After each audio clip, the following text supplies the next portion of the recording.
Peru and Bolivia 2005, Part 19, Machu Picchu, Aguas Calientes.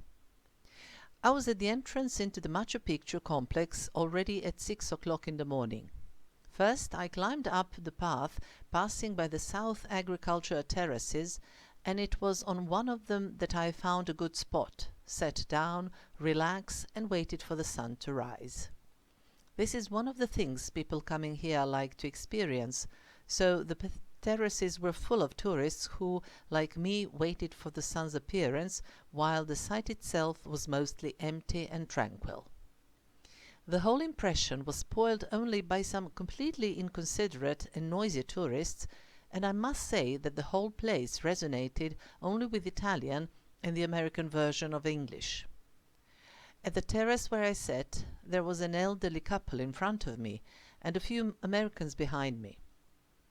As I tried to enjoy the beautiful view, I inadvertently learned everything there was ever to know about the prices of real estate in some part of Milwaukee, and then a woman from that group somehow managed to draw the attention to the Incas and ask what the Europeans were doing at the time when the Incas were building Machu Picchu. The main expert for the Milwaukee real estate immediately blasted out his response. Well, pretty much nothing. The couple that was sitting in front of me turned backwards with astonishment on their faces, speechless, and looked at the group behind my back disbelievingly. Luckily, that group soon left the spot, and we, who remained there, continued to enjoy the beauty around us. The sun eventually rose, but we were in fact already well into the day, since we actually waited for the sun to come up from behind the high mountain tops that surround the site.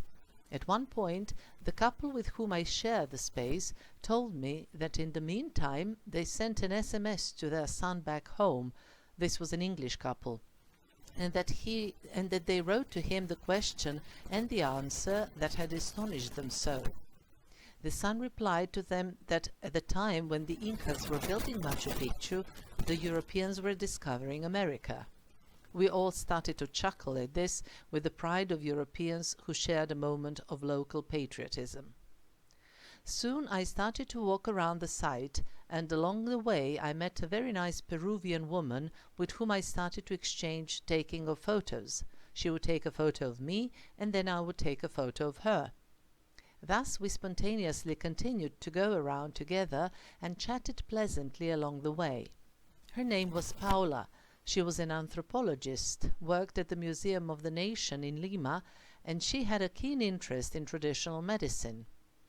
When we finished with our tour around the site, we agreed to meet later in Aguas Calientes to have a lunch together. Namely, she was to walk from Machu Picchu down, while I opted for a bus in order to spare my recently recovered leg as much as possible.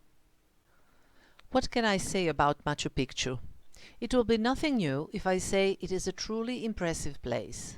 Its position, the mastery of its construction and fitting of buildings into the natural setting, the mystery about its true function, as well as what eventually happened to its residents, all of this contributes to the magic of the site.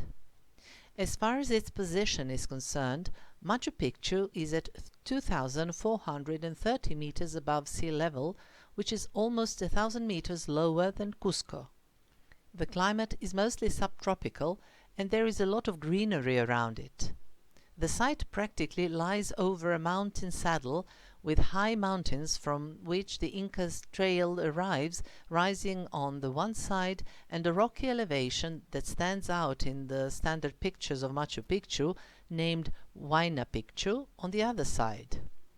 Around Machu Picchu and Huayna Picchu there is a 400 meters deep gorge through which runs the sacred river of the Incas, the Urubamba, that makes a very sharp loop right here.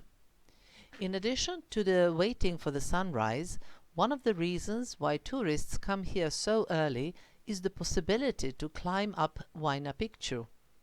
The authorities allow some 400 tourists a day, since the path is steep and narrow. Even before the incident with the knee, I had decided I would not climb up, so I peacefully enjoyed in what can be visited in the relatively flat terrain. Basically, no one really knows what went on in Machu Picchu. Of course, there are different theories, from the idea that it was used for growing food to its being a summer palace for an Inca ruler, taking into account its lower altitude and different climate in comparison to Cusco. It is also not known why the place was abandoned. There are theories about this too, like there was an epidemic or whatever, but then there would be mortal remains around the site, which is not the case. This essentially means that nothing is known for certain.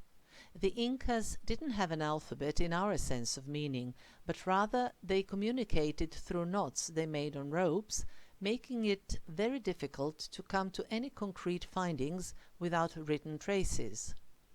Until 1911, when it was discovered by Hiram Bingham, the place was completely overgrown in dense vegetation.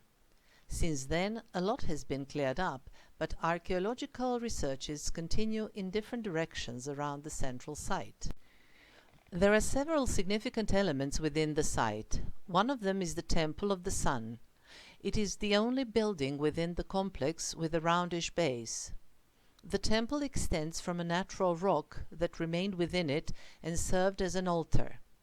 Under this building, also known as the Torreon, that is, under the rock, there is a natural small cave, also called the Royal Tomb, although no mortal remains have ever been found there.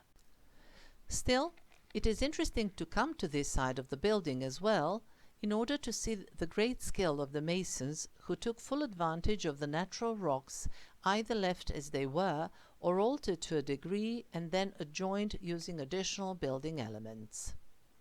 Not far from this point there is the three-windowed temple and some other buildings as well as the most sacred place at the site, Intihuatana. It is a holy stone laid down in line with the points of compass that was used for astronomical determining of the seasons and for different rituals. The stone is situated on top of a hillock and a number of stairs lead to it. In order to eradicate local traditions, the Spanish by the rule demolished these holy places in all the settlements they conquered. However, as Machu Picchu remained undiscovered until the beginning of the 20th century, the Intihuatana stone survived here. In addition to different buildings, the site also contains the sacred plaza. It is a pretty, flat and green lawn where llamas and alpacas grazed peacefully. The plaza separates the ceremonial part of the site from buildings which are presumed to have been used for housing. It needs to be said that all the buildings have trapezoid windows and openings that served as doors. As far as the building technique is concerned, there are a few places where a perfect fitting of stones can be seen, but there are also a lot of places where stones were laid down using binding material. By the way, Machu Picchu has several creeks and springs, as well as a brilliantly constructed network of canals used for draining water from the site. I have already mentioned agricultural terraces. They enabled the Incas to grow different crops on the otherwise very steep slopes, thus getting very good yields and facilitating local supply. And thus my tour around Machu Picchu was getting close to its end. As it can be seen from the photos, the day I went up it was rather cloudy, and that was another reason why I regretted not using my entry ticket the day before as well, for it was completely sunny then. After the lunch with Paula, I got on the train. There, the tourists were treated to a folklore show with the local music coming from the train's loudspeakers. And then suddenly, the same loudspeakers produced music of Madonna and Kylie Minogue, and local models showed us products made of alpaca, sweaters, shawls, ponchos, etc. When we reached Cusco, it was already dark. As the train went zigzag and slowly descended towards the town, I could enjoy the views at the beautifully lit buildings and streets. Still, I had to rush and go to bed early, since the next morning I again had to get up around 5 a.m. in order to catch a plane to Lima. I didn't ponder too much about the way I would return to the capital of Peru, since I didn't have much of the choice. The alternative was 35 hours of coach drive.